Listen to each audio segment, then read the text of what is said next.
தேவஜனம் குட்டி சேர்த்த தெய்வ மனிதன் பலிபீடம் செப்பனிட்டு பலியும் இந்தார். கேட்டருளும் கேட்டருளும் என்றே கதறினா தெய்வ மனிதன். கேட்டருளும் கேட்டருளும் என்றே கதறினா தெய்வ மனிதன். 1 ராஜாக்கள் 18ஆம் அதிகாரம் 37ஆம் வசனத்தில் எலியா தீர்க்கதரிசி சொல்லி வேண்டுதலை நம்ம பார்க்க முடியும்.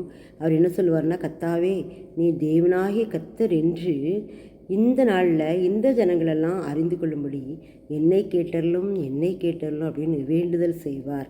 நான் பாகால் தீர்க்கதரிசிகளுக்கு முன்பாக இருந்து இவர் பலிபீடத்தை செப்பனிட்டு பலியிட்டு அதை கர்த்தர் ஏற்றுக்கொள்ளும்படியாக வேண்டுதல் செய்வார்.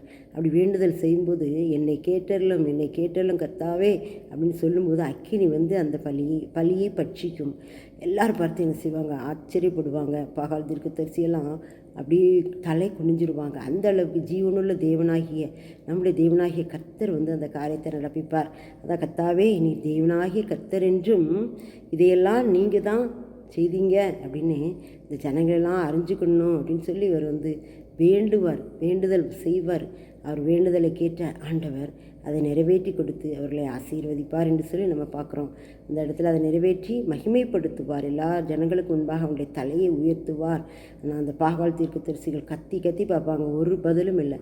ஆனால் இவர் கரெக்டாக பலிபீடத்தை செப்பனிட்டு தண்ணீரை ஊற்றி 12 கோத்திரங்களுக்கு 12 கற்களை நட்டி அதை அவர் முறைப்படி செய்யும்போது கர்த்தர் அக்கினி இறக்கி அதை பட்சிப்பார். இதை கண்ட எல்லாரும் கர்த்தரே தேவன் என்று சொல்லி புகழ்வாங்க. இதே மாதிரி தான் ஆண்டவர் அவருடைய வேண்டுதலை கேட்டு தான் கர்த்தர் என்பதை மற்ற ஜனங்கள் எல்லாருக்கும் முன்பாக நிரூபித்து காட்டினார். நம்மையும் கூட கர்த்தர் அப்படியாக வைராக்கியமாக அவருக்காக செயல்பட வேண்டும் என்று அழைக்கிறார். நாம் அவருக்காக வைராக்கியமாக செயல்படுவோம். கர்த்தர் நம்மோடு இருந்து பெரிய காரியங்களை செய்வார். ஆமென்.